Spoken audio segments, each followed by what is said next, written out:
자, 이번엔 다음 뉴스로 좀 넘어가 보겠습니다. 자, 최근에 계속 논란이었죠. 경제사령탑 엇박자 얘기 참 기사로 많이 나왔었는데 그 얘기의 후속 내용을 다루고 있습니다. 장하성 정책실장. 경제사령탑은 당연히 김이다.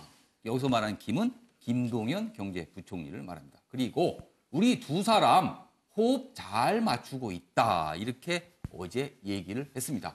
국회 예결위에 나란히 출석해 갈등서를 진화했다. 이렇게 돼 있습니다.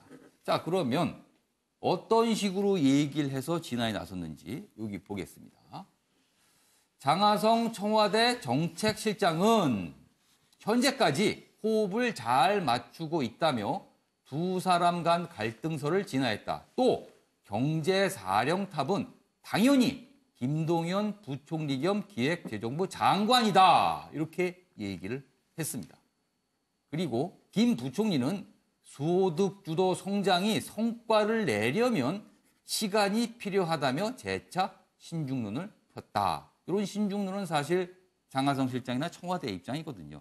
그동안 김동연 부총리는 약간 경제 정책을 놓고 청와대와는 다른 생각을 갖고 있는 게 아니냐 이런 얘기가 계속 나와 있었는데 여기 보면 두 사람의 사진이 나란히 실려 있습니다. 이 사진은 어제 국회 회의의 모습이거든요.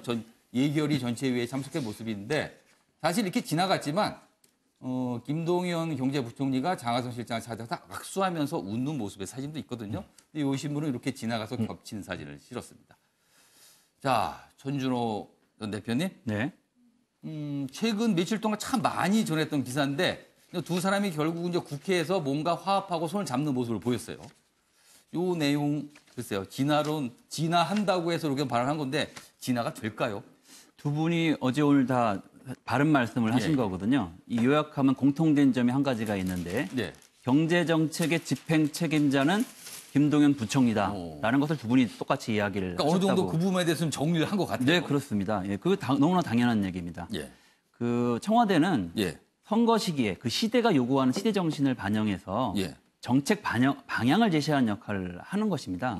구체적인 정책을 입안하고 그 정책을 실행할 수단은 정부 부처가 갖고 있는 것이죠. 그 당연하게 김동연 부총리가 정제 정책의 예를 들면 책임자인 것은 분명하다라는 걸 다시 한번 확인했다는 측면에서 집행은 부총리가 하는 거다. 그렇습니다. 그리고 거기에 대한 실제적인 수단과 이것을 갖고 있고요. 그것이 또 왜 중요하냐면 경제 정책에서 그 김동연 부총리는 연속성 그리고 안정성 그리고 실제성을 갖고 있다고 봐야 되거든요. 정부 기구를 갖고 있기 때문에 그런 것이 기반된 정책을 제대로 안정되게 편안하려면 그 힘을 제대로 갖추는 게 필요하고 다만 그 시대가 또 선거 과정에서 요구하는 국민적인 요구들이 있습니다. 이것을 통해서 경제가 어떤 방향으로 가야 되는지에 대해서 방향을 제시하는 것은 또 청와대 참모들의 역할이라고 생각을 하는데 중요한 것은 이것을 일방적으로 찍어 누르는 것이 아니라 서로 토론하고 논의하는 과정에서 합리적인 방안을 찾아가는 게 중요하다라고 보는 겁니다. 그래서 지금 나타나고 있는 모습은 저는 그런 어떤 과정에서의 토론과 논의 과정에서 나타나는 모습이라고 보는데요. 너무 그 과정을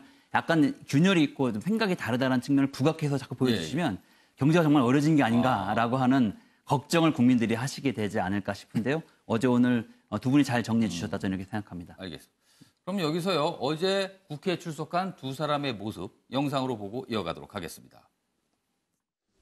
김동연 부총리와는 그런 당연히 우리 경제 여러 가지 이슈들에 대해서 자주 토론하고 또 서로 다른 의견을 서로에게 감추지 않고 명확하게 서로의 의견을 확인하고 하는 그런 기회를 자주 갖습니다. 또 필요할 때는 대통령 모시고 같이 토론도 하고 하기 때문에 기본적으로 우리 정부가 지향하는 경제 틀은 동일하지만 그 틀을 가지고 국민들을 더 잘 살게 하는 방법론을 어떻게 만들 거냐는 정책의 선택에 있어서는 그동안 의견 차이가 있는 경우도 분명히 있었습니다. 그러나 일단 토론을 거쳐서 우리의 정책을 선택을 한 이후에는 지금까지 저는 김동연 부총리와 다른 방향으로 정책을 했다 그런 생각은 전혀 하지 않고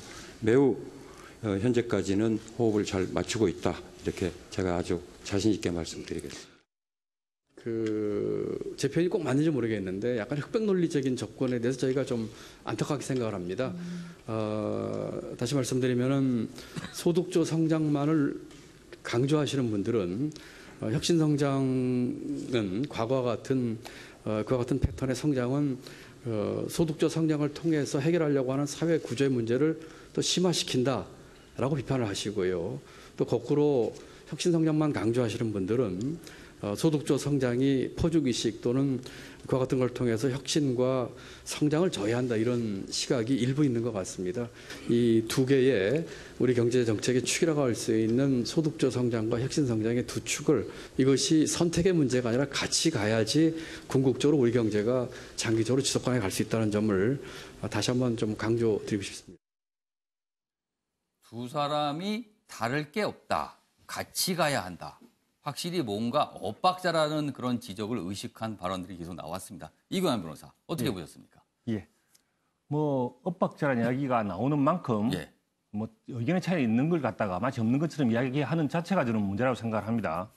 지금 경제 사령탑이 누가 될 것인가? 여기에 대해서 문제를 삼는 것 자체가 문제입니다. 제가 보기에. 당연히 경제부총리가 사령탑이죠. 청와대 수석은 조금 전에 전 대표도 이야기하셨지만 참모에 불과합니다. 그 참모는 바로 대통령이 참모죠. 대통령에게 자신의 견해를 알려주고 그것이 정책이 실현될 수 있도록 하는 사람이지 집행을 실제로 할 수 있는 사람이 아닙니다. 그렇다고 본다면 경제정책을 실제로 집행하는 사람은 당연히 김동연 부총리고요. 그런 차원에서 본다 왜 이게 사령탑이 두 사람인가? 라는 문제 자체가 제기되는 자체가 그동안 어떻게 보면 장하성 정책실장이 월권했다고 보게 되는 겁니다. 오히려 자신의 역할을 과대평가해서 이런 문제가 제기되는 자체가 약간 문제가 있다. 그렇습니다. 이렇게 보시는 거네요. 그렇습니다.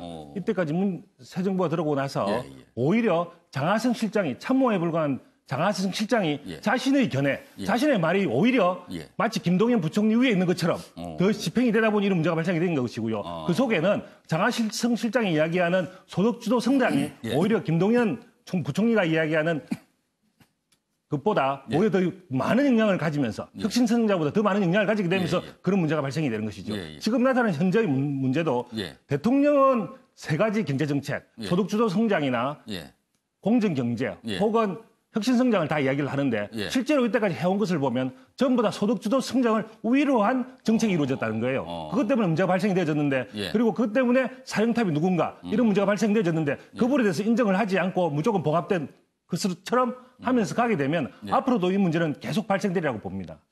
최근 요 엇박자 논란과 관련해서 좀 구체적으로 들어가면요. 정책 내용이 좀 나오는데요. 사실 52시간 근무, 근로제, 그다음에 최저임금 문제, 그리고 소득주도 성장에 관해서 만약에 정책 기조를 수정을 해야 되는가 아니면 유지를 해야 되는가 이런 부분을 놓고 약간의 결이 다른 얘기들이 나와서 이게 시작이 된 거거든요. 자, 윤영걸 전 대표님. 어제는 진화에 나서서 확실히 뭔가를 봉합하려고 애를 쓰는 모습이었습니다. 네, 며칠 전에 문 대통령이 나가서 말씀하셨죠. 거기에 대한 후속 조치라고 봅니다. 그 고용 악화가 된 사실은 대통령이 인정을 했어요. 그러나 정부가 잘못한 건 아니다. 그래서 소득주도 성장이나 그 최저임금, 그 주 52시간 근무라든가 이건 계속 정부 재정을 투입해서라도 밀고 나가겠다. 그러니까 유지하겠다. 그렇죠. 기조는. 그러면서 또 하나 토를 더 다뤘어요. 팀워크가 중요하다. 직을 걸고 잘해라 이렇게 했거든요. 그러니까 사이좋게 지내라는 얘기예요. 그러니까 원팀이 돼서 일을 하되 그렇죠. 직을 걸어라 이렇게까지 그렇죠. 했습니다. 그러니까 원팀이 되는 모습을 보여줬는데 생각이 다른 사람들이 저렇게 모여서 악수한다고 그게 좋아집니까? 우리 저 축구팀들이 월드컵에서 신태용 감독이 처음에 김신욱 선수를 중심으로 하려다가 잘 안 되니까 그거 바꿨잖아요. 바꿔서 독일하고 해서 이겼잖아요. 우리 하나 이글스 한용덕 감독도 그 갑자기 잘하는 게 맨날 꼴찌만 하다가 팀워크가 중요한데 안 될 사람들은 자른 거거든요. 그래서 저는 지금 대통령이 팀워크가 중요하다고 하지 말고 빨리 두 사람 중에 한 사람을 선택해야 돼요. 그게 최고 리더 CEO가 할 일입니다. 인사를 빨리 해야 된다. 그렇죠. 그래서 저는 김동연 부총리가 저는 그만뒀으면 좋겠어요. 사의를 표명했어요. 왜냐하면 대통령이 지금 소득주도 성장이나 예. 김동연 부총리의 생각하고 좀 떨어진 얘기를 하시거든요. 윤 전 대표께서 보시기에는 그럼 김동연 부총리 생각과 대통령 생각이 좀 다르다 이렇게 많이 다르죠. 많이 다른데 김동연 부총리가 예. 약간 정치 관료 냄새는 나요. 옛날에 부총리는 청와대랑 맞춰 있어서 조용히 했거든요. 예. 근데 이분은 자꾸 내놓고 얘기를 해요. 그게 무슨 뜻입니까? 예. 생각은 다른데 나 이 얘기 했습니다 하고서 실행은 안 하는 거예요. 그러니까 저는 김동연 부총리가 그만두는 게 저는 좋다고 보는데 예. 그건 대통령이 선택할 일이죠. 그래서 저는 옛날에 이명래 고약이라고 있었거든요. 예. 이명래 고약이 예. 종기를 치료하는 게 아닙니다. 오. 이명래 고약을 붙이면 종기가 부어 터져요. 오. 그래서 지금 우리 경제는 빨리 문제가 되는 거는 터져가지고 해결책이 좀 나와야 되지. 빨리 진척을 시키는 게 제일 낫다. 그렇죠. 외국의 유명한 컨설팅 회사 그 맥킨지 같은 데서도 예. 우리가 좀 뜨거운 물에 잠긴 개구리 같이 서서히 망하고 있다 이렇게 얘기하잖아요. 예. 좀 뭐 컨설팅 회사가 좀 과장된 면이 있습니다만은 예. 지금은 대통령이 결단해서 어느 방향인가 분명히 가야 된다. 이거는 대통령의 영역입니다. 이순신 장군이 23전 23승 할 때는 물때 들어오고 나가는 것도 다 알아서 장군이 지시를 해서 장수를 써서 이긴 거예요. 예. 그래서 저는 저 두 사람 중에 한 분은 반드시 내보내야 된다고 봅니다. 알겠습니다. 그래야지 우리 경제가 조금이라도 살 실마리를 찾을 수 있다. 저는 이렇게 봅니다. 윤영걸 전 대표께서는 두 사람 중에 한 명을 대통령이 선택을 해야 된다. 그리고 굳이 선택을 한다면 장하성 실장을 선택해야 된다. 이렇게 얘기를 하셨는데 김초희 교수께서는 이 의견 어떻게 보세요? 뭐 저는 뭐 그렇다고 보지 않고요. 뭐 이제 우리 그 보통 보면 좋은 음악이나 뭐 이런 좀 새로운 시도를 한 저 실험적 예술들은 다 엇박자가 있습니다. 그러니까 이제 안 해봤던 것들을 하는 거죠. 그리고 또 이제 한편으로는 사실은 이 두 분의 여러 가지 갈등이든 이견이든 그 과정을 거쳐가지고 정책이 이제 조율되고 또 이제 실제로 이제 뭔가 그 융합이 이루어질 수도 있는 거죠. 뭐 대통령께서는 아마 이제 그거에 이제 초점을 보고 계신 것 같고요. 그래서 사실 뭐 두 분이 사이가 좋은 게 우리 국민들한테 중요한 게 아니거든요.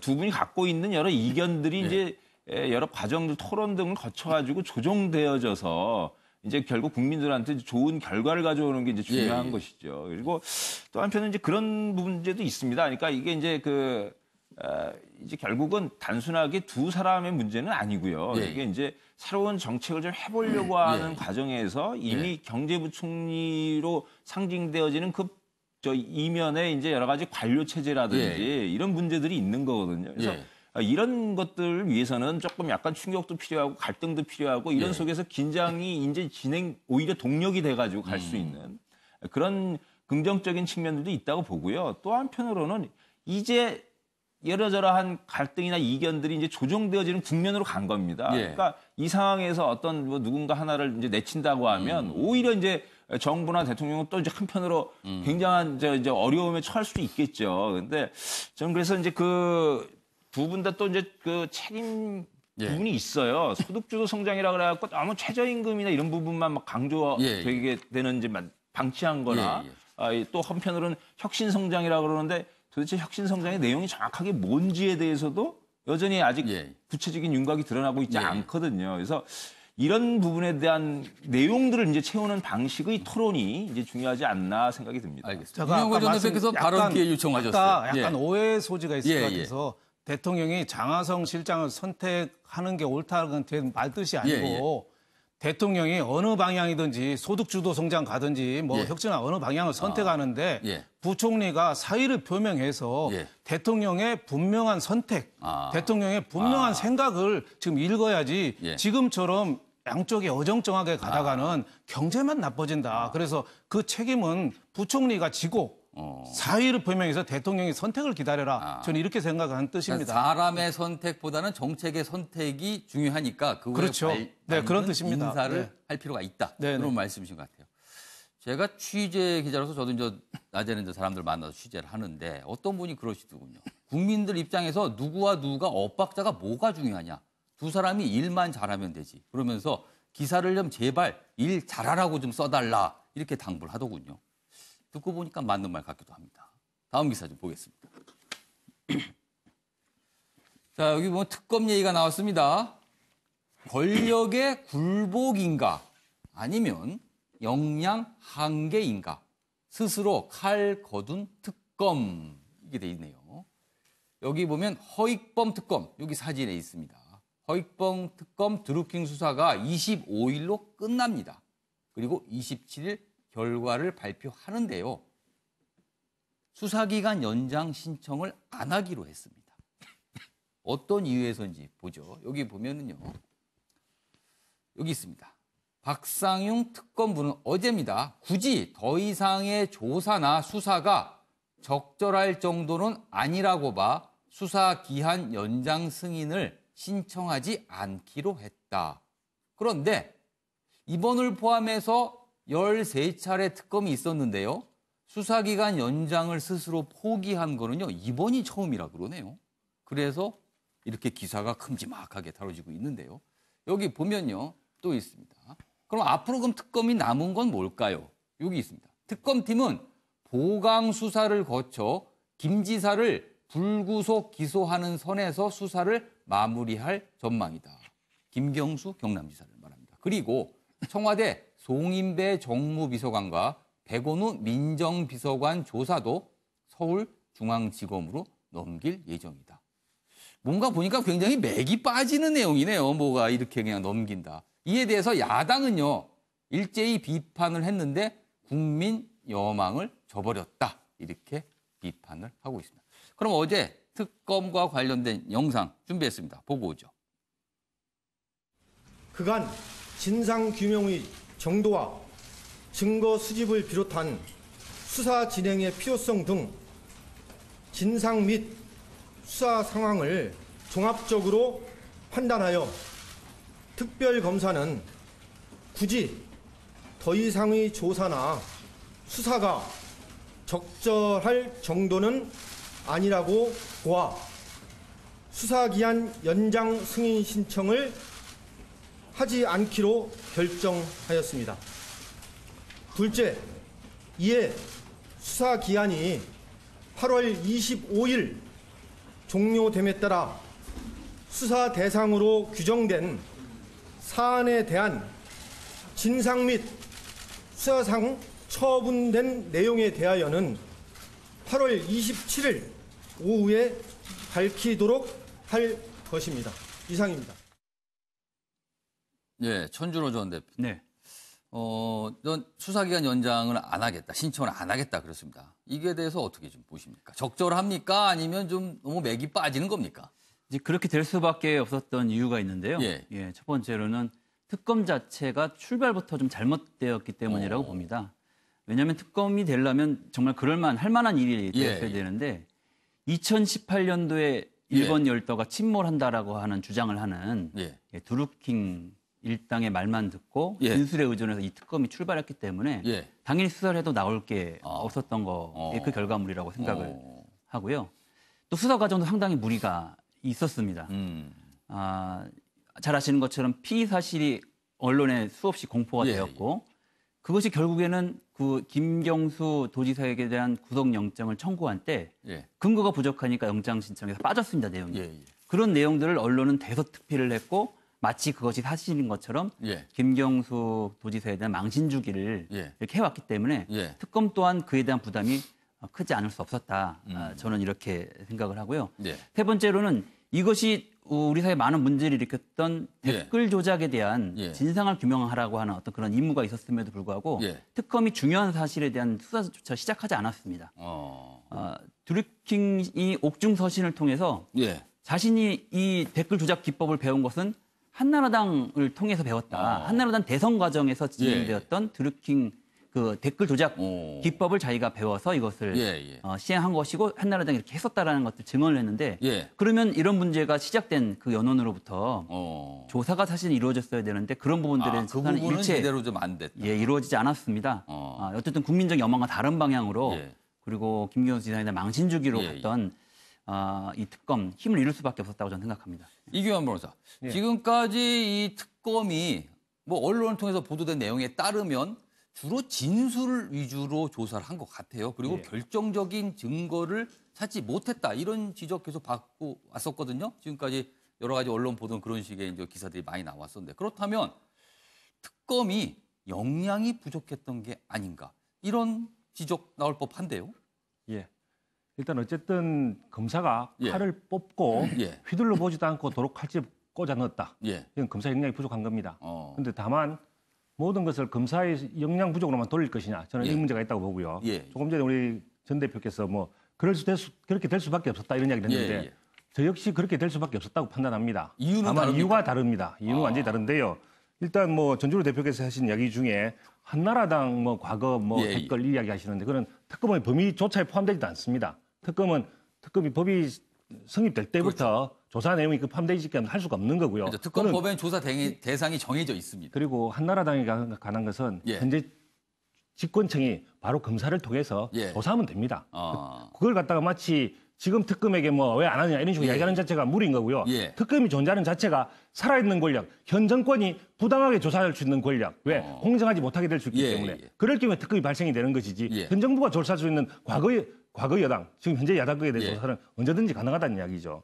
그리고 왜 이렇게밖에 될 수 없었느냐? 저는 결국은 과거의 특검을 보면 이때까지 집권 연차, 살아있는 권력, 그 권력이 힘이 있을 때 대부분은 그 권력이 힘이 없을 때 특검이 제대로 활동을 했고 이 집권 2년차에 대통령 지지율이 높고 국민들의 열망이 클 때는 성공한 예가 드뭅니다. 이번의 경우가 그것을 나타내고 있는데요. 이 특검이 혹시 도로 칼집을 꽂아 넣었을 때는 혹시 살아있는 권력에 대해서 제대로 저항을 못하게 되는 거 아닌가, 제대로 저항을 못한 거 아닌가라는 생각이 드는데 거기에 대한 빌미를 분명히 현재 여당 정권이 제공한 것은 뭐냐면 여당에서 뭐 원내대표를 총동원해서 정치 특검이다. 불법 수사에 대해서 사후에 반드시 조사하겠다. 이게 무슨 이야기입니까? 그러니까 특검이 그런 부분에 압박을 좀 받을 수 당연히 압박을 받을 수밖에 없죠. 과거 예를 보면 특검이 자기의 책임을 벗어나기 위해서라도 지금 현재는 영장이 기각된 상태이기 때문에 영장 재청구를 할 시간이 반드시 필요하고 또 추후 조사들, 다른 공무원들 조사 시간이 필요하기 때문에 당연히 기간 연장을 해야 되고 혹시나 대통령이 이 기간 연장을 거부한다면 거기에 대한 책임을 넘길 수가 있기 때문에 당연히 청구할 수 있음에도 불구하고 국민이 입장에서는 당연히 재청구나 혹은 다른 공범의 조사, 원래 특검이 나왔을 때 바랐던 그 기대에 부응하는 것을 못했을 때는 당연히 청구하는 연장을 신청하는 것이 맞는데 그렇게 못했을 때는 그런 이유들이 있을 것이다라고 저는 보게 되는 것이죠. 알겠습니다. 두 분 의견 들어봤는데 이제 사뭇 다른 내용들을 설명해 주셨습니다. 시청자 여러분께서 판단하시면 되겠습니다. 자, 이번에는요, 남동공단 제1전자 화재 사고. 그 후속 내용들이 조금씩 나오고 있는데요. 역시 인재가 아닌가 이런 의문을 갖게 됩니다. 스프링클러 먹통 인명피해 키웠다. 불난 4층 32개 모두 작동 안 한 듯. 불이 났으면 작동을 해야 되는데요. 그리고 이게 작동을 했으면 아무래도 피해가 적었을 것 같은데 안 했답니다. 전기 끊긴 상태에서 연기 퍼져 피해자들 탈출구 못 찾은 듯 이렇게 돼 있습니다. 여기 보면 기사 좀 읽어보죠. 9명의 목숨을 앗아간 인천 남동공단 세1전자 공장 화재 당시 스프링클러가 작동하지 않았을 가능성이 커 보인다라고 한겨레 신문이 전하고 있습니다. 그런데요, 안타까운 사연이 또 있네요. 여기 있습니다. 이 제목이 달려 있습니다. 세월호 희생자 친척도 포함됐다. 여기 기사에 자세히 내용 있습니다. 이 공장 비정규직 노동자였던 이아무개 씨는 31살입니다. 세월호 참사 희생자의 친척이었다. 이 씨의 아버지는 불이 난 뒤 딸이 엄마에게 불이 났는데 안에 갇혀 있다. 살려달라고 전화했다. 그러다가 통화가 끊겼다. 이거는 우리가 아팠던 그 과거의 기억이 떠오르는 대목이 아닌가 합니다. 윤영걸 전 대표님. 안타깝네요. 정말 가슴이 아프죠. 과거에 세월호 때도 침몰하는 그 배 안에서 학생이 전화하고 문자 보내고 그랬잖아요. 우리 아이들이 전화도 하고 연락도 그렇죠. 하고 그랬습니다. 이번에 몇 달 전에 왜 제천에서도 화재 있을 때도 또 살려달라고 또 문자 보내고 전화 통화까지 했는데 출구 못 찾아서 참사를 당했는데 언제까지 이렇게 우리가 후진적인 범죄에 시달려야 되는지 공장 겨우 4층이에요. 4층에서 어떻게 보면은 그 나올 수도 있었는데 스프링클러가 제천에서도 그게 안 됐었거든요. 예, 그래서 참사가 키웠는데 이번에도 이게 스프링클러가 가동이 안 됐다니까 연기에 의해서 출구를 아예 못 찾은 거죠. 그래서 비상구도 못 찾고 이런 또 희생자가 이 겨우 4층에서 9명이나 났다는 건 너무 가슴이 아프고 또 피해자 한 분이 또 그 세월호의 희생자하고 친척이 되고 마지막까지 부모한테 전화해서 나 죽을 것 같다고 좀 빨리 좀 꺼내달라고 전화하니까 우리 가슴이 얼마나 아파요. 우리가 언제까지 이렇게 후진적인 범죄에 이게 사고가 나야 되는지 좀 기업이나 이런 데에 대해서 좀 엄한 조치 이거 일벌백계식으로 소방 점검 좀 해가지고 이런 일이 좀 안 나야 되지 않겠느냐 싶습니다. 손조 대표님, 저런 안타까운 전화를 받는 가족들의 심정은 어떨까요? 아, 그걸 어떻게 말로 다 표현할 수 있겠습니까? 아마도 오랜 세월이 지나도 그 상처와 아픔은 지속될 거라고 생각이 드는데요. 이럴 때마다 제가 항상 안타까운 게 인재다라는 얘기를 하는 게 참 안타깝습니다. 이번에도 보니까 그 화재가 난 공장의 재질이 샌드위치 판넬로 지어진 공장이라는 이야기가 있습니다. 그게 불이 붙으면 스프링클러가 작동이 잘 꺼지지 않아요. 아주 취약한. 그렇습니다. 뭐 불이 붙으면 잘 이제 소화도 안 되고 그리고 유독가스도 많이 발생시키는 그 재질로 지어졌기 때문에 아마 피해가 더 컸던 게 아닌가 싶고 이번 기회를 계기로 해서 샌드위치 판넬에서 지은 어떤 그런 위험 시설들의 점검이 전반적으로 필요하다고 봅니다. 아직까지는요. 사고 이유에 대해서 조사가 진행 중이거든요. 그래서 뭐 단정적으로 얘기할 수는 없습니다. 그러니까 분명히 명확한 사고 이유를 찾아내서 다시 벌어지지 않도록 막는 게 중요한 것 같습니다. 다음 기사 보겠습니다. 이번에는요. 배우 김부선 씨와 이재명 경기지사에 관한 얘기입니다. 어제 굉장히 화제가 됐던 내용인데요. 여기 보겠습니다. 김부선 경찰 출석 30분 만에 조사 거부 귀가. 그리고요. 이재명 거짓말했다는 증거 제출 이렇게 돼 있습니다. 여기 보면 자세한 내용 좀 읽어보겠습니다. 어제 경기도 분당경찰서에 오후 2시에 출석을 했습니다. 여기 보면 이재명 경기지사와 과거 연인 관계였다고 꾸준히 주장해온 배우 김부선 씨가 22일 어제 경찰에 출석했다. 김 씨는 더 이상 잃을 게 없어서 진실을 국민에게 알려야 한다는 의무감으로 나왔다고 말했으나 출석 30여 분 만에 경찰 조사를 거부하고 귀가했다. 왜 그랬을까요? 이유도 밝히긴 했습니다. 김 씨는 30여 분 만에 조사를 거부하고 경찰에 나왔다. 그는 오늘은 이재명 씨의 거짓말에 대한 자료를 경찰에 드렸다. 무료로 변호사들이 도와준다는 분이 많아 추후 변호사 입회하에 고소장 만들어서 정식으로 진술하겠다. 이렇게 얘기를 했습니다. 관련 기사 하나 더 보죠. 역시 비슷합니다. 오늘은 서류만 김부선 출석 30분 만에 진술 거부 귀가했다. 그리고 어제 이런 주장에 대해서요. 이재명 경기지사 측에서는요. 김 씨 주장 사실 무근이다라는 입장을 밝혔습니다. 자, 그럼 여기서 박진아 아나운서가 전하는 자세한 이야기 듣고 이어가도록 하겠습니다. 여배우 스캔들 의혹 사건과 관련해 어제 배우 김부선 씨의 경찰 조사가 있었습니다. 어제 오후 2시 김부선 씨는 분당경찰서에 피고발인 신분으로 출석했는데요. 그런데 진술을 거부하고 30분 만에 귀가했습니다. 김부선 씨는 취재진 앞에서 언론과의 약속을 취소할 수 없어 출석했다고 말했는데요. 또 경찰에 이재명 지사의 결정적 거짓말을 알릴 서류를 제출했다고 전했습니다. 어제 변호인 대동 없이 혼자 경찰에 출석했는데요. 다음엔 변호인을 대동하겠다며 경찰에 재출석하겠다는 뜻을 밝혔습니다. 9월 10일을 안 넘기고 추후 변호장 없이도 출석하겠다라고 했는데요. 고소장을 정식으로 만들어서 출석하겠다고 했습니다. 어제 김부선 씨의 귀가로 경찰 관계자는 수사에 차질이 있는 건 아니라고 밝혔는데요. 핵심 관계자인 이 지사의 소환 조사까지는 시일이 남아있다고 전했습니다. 또 이 지사의 소환은 제기된 의혹이 몇 가지 더 있어 시간이 좀 걸리지 않을까 싶다 이렇게 말했습니다. 여배우 스캔들의 실체가 밝혀지는데 시간이 걸릴 걸로 보이는데요. 경찰의 철저한 수사로 여배우 스캔들에 대한 진실이 드러날지 이목이 쏠리고 있습니다. 오늘 좀 갑자기 출석하겠다고 홍보하게 되신 뭐 특별한 이유가 좀 있으십니까? 네, 그 동기는 제 아이 아시다시피 미혼모고요. 그 아이를 출국을 못 보고 떠났습니다. 그래서 저도 이제 더 이상 믿을 게 없기 때문에 더 진솔하게 진실을 국민들에게 알려야 된다는 의무감으로 나왔습니다. 그 연인 관계라는 입장이시잖아요. 그렇습니다. 예, 연인 관계를 입증할 만한 증거나 혹시 자료가 있으실까요? 너무 많이 있습니다. 이재명 씨 들으세요. 저 김부선은 여기까지 오기를 원치 않았습니다. 누가 나에게 진실을 호도하도록 중간에서 공작을 했는지, 어떤 욕설과 어떤 협박을 이재명 씨가 내게 했는지, 또한 어떻게 나를 속였고 내 딸과 나를 명예훼손, 인격살해했는지, 그럼에도 살아있는 우리의 관계를 부인하였고 나를 정신병자로 만들었습니다. 이제는 이재명 씨가 답변할 차례입니다.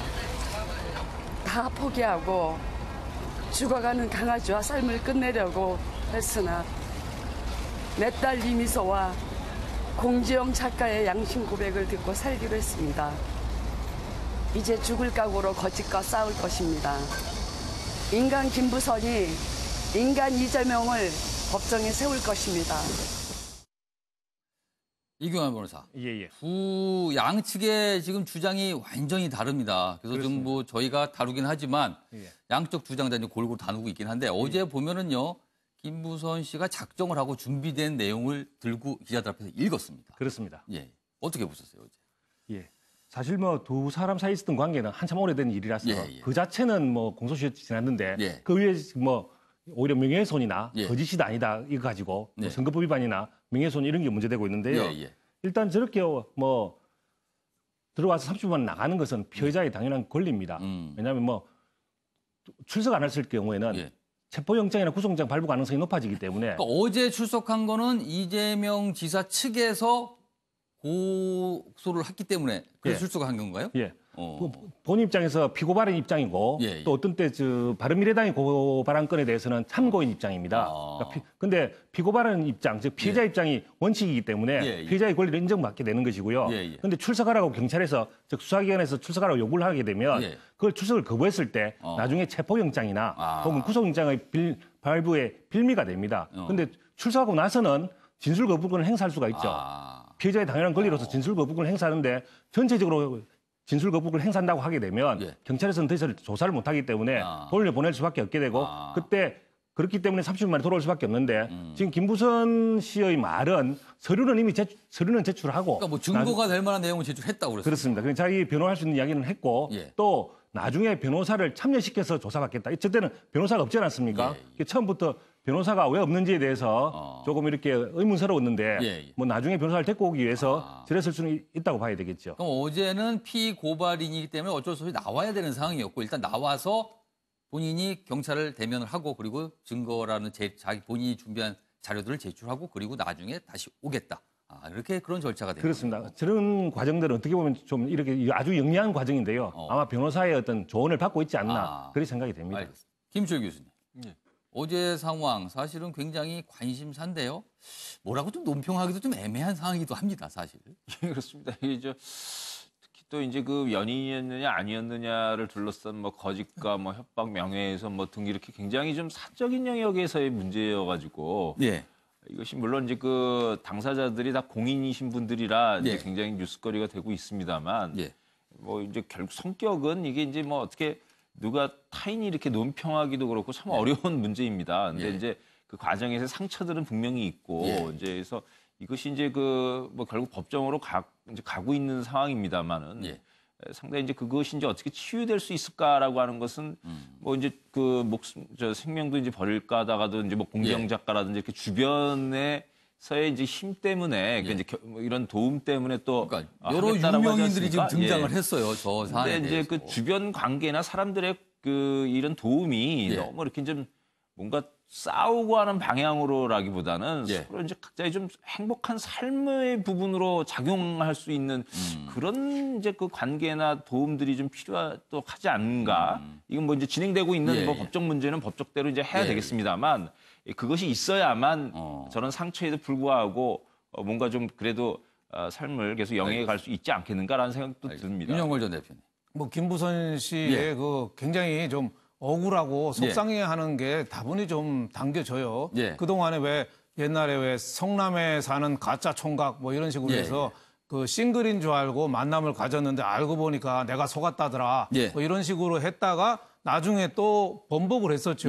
내가 그거는 잘못 알은 거다. 이런 식으로 이재명 씨가 아니다 했는데 보니까 김부선 씨 입장에서는 변호사고 또 공권력을 가진 어떻게 보면 시장 그 당시에 시장이고 지금 도지사니까 상당히 좀 꼬리를 내린 식이 됐다가 지금은 굉장히 억한 심정이 좀 많이 쌓인 것 같다. 그래서 딸까지 지금 해외 워킹 홀리데이로 나가 있고 좀 이 SNS에 비난도 많이 받고 하니까 그런 점이 많이 쌓인 거는 저는 그 여성으로서 뭐 그건 억울한 측면 뭐 그 충분히 좀 이해가 가요. 하지만은 이제 재판은 검찰이나 경찰에 가서는 증거로 말해야 되거든요. 그러니까 좀 우리 법 차원을 존중하는 차원에서 어제도 변호사 안 될 거고 포토라인은 또 서서 미리 준비된 건 읽고 국민 감정에 좀 호소했잖아요. 소수를 잠깐 속일 수는 있어도 다수를 영원히 속일 수는 없다. 뭐 이런 식의 또 얘기까지 해가면서 감정을 호소했는데 지금은 좀 법적으로 대응할 때다. 그리고 저는 이재명 도지사한테도 한 말씀 좀 드리고 싶은 게 저도 뭐 경기도지사로서 대응을 하는데 개인적으로 대응을 해야지 경기도청이 나서면 안 돼요. 지금 자꾸 경기도청 직원들이 나서고 그 조직원들이 나서거든요. 제가 보니까 그거는 좀 옳지 못하다. 이건 개인적인 문제거든요. 그리고 여태까지 조폭 문제라든지 폐륜 문제라든지 뭐 강제 입원 여러 문제가 많은데 제가 보니까 경기지사를 저는 뭐 그쪽 사는 입장에서 이거 제대로 할 수 있을까. 그러니까 빨리 자진 출석을 하든지 해서 그 면에서는 좀 빨리 좀 분명하게 좀 선을 긋고 뭐 우리 선출된 도지사니까 할 수 있는 데까지 좀 최선을 다해서 도정에 좀 치중을 해야 되지 않느냐 저는 이런 생각이 듭니다. 알겠습니다. 참 이거를 저희 언론에서 항상 고민입니다. 이걸 어느 정도 선까지 다뤄야 될지 항상 고민이 있는 사안이 이런 사안인 것 같습니다. 다음 기사 좀 보겠습니다. 안희정 전 지사에 관한 내용이네요. 김지은 씨 겨냥 악플 달다. 안희정 측근들 덜미 잡혔다. 이건 또 무슨 내용입니까? 여기 있습니다. 안희정 전 충남도지사의 측근들이 안 전 지사에게 성폭행을 당했다고 폭로한 김지은 씨를 겨냥해 악성 댓글을 달다가 경찰에 적발됐다. 이분들 또 왜 이러십니까? 여기 보죠. 두 사람, 그러니까 여기 지금 적발된 사람이 두 사람입니다. 두 사람은 김 씨가 안 전 지사에게 성폭행을 당했다고 밝힌 지난 3월부터 1심 재판이 열린 최근까지 관련 기사의 댓글과 SNS에 김 씨를 헐뜯는 댓글을 단 혐의를 받고 있다.